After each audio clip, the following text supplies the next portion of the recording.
Welcome, today in front of me Infinix Hot 11, and I'll show you that the device comes with the earbuds inside the box. So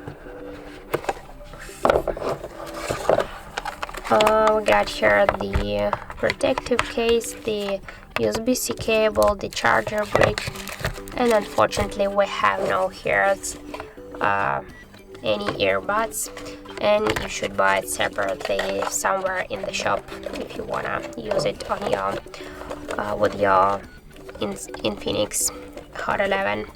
So that's it, that's how it looks. Thank you guys for watching, and if you found this video helpful, don't forget to leave a like, comment, and to subscribe our channel.